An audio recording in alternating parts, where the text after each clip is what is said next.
Hey, I'm Danny Glover with Glover Law Firm in Elizabeth City, representing people charged with crimes, DWIs, traffic tickets all over northeastern North Carolina.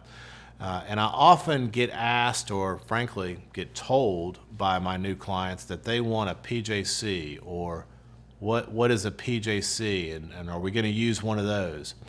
Let me just say this about a PJC. They're complicated.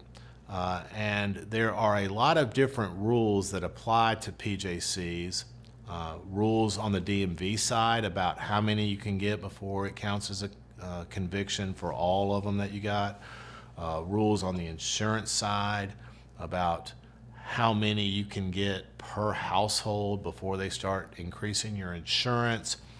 There's limitations on PJCs. If you drive a Class A or Class B motor vehicle, or you have a CDL, they are restricted in some of, or most of those cases. That if you are speeding more than 25 miles an hour over the posted speed limit, you can't get a PJC. So there's a lot of restrictions. There's a lot of different rules applying, and oftentimes, just because people remember the term PJC, they may think that's what they want.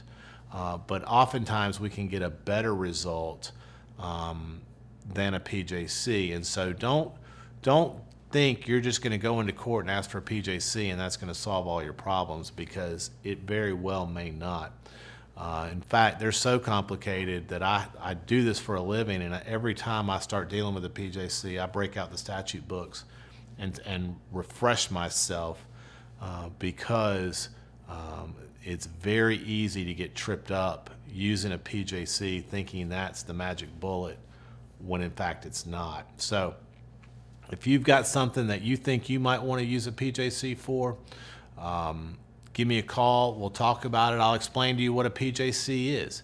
A lot of people don't even know what a PJC is. And so PJC stands for Prayer for Judgment Continued. And what that means is basically you're found guilty, but judgment is not entered. Your case is not actually over. It sits there in sort of this frozen state indefinitely.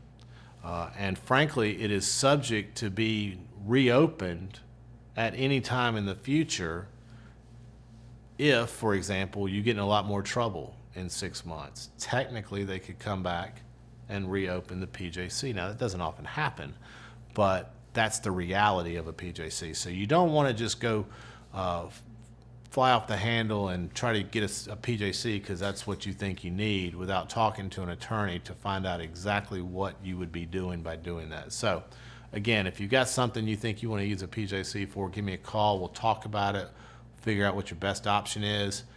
Be happy to help you, be happy to talk to you. I'm Danny Glover with Glover Law Firm, 252-299-5300.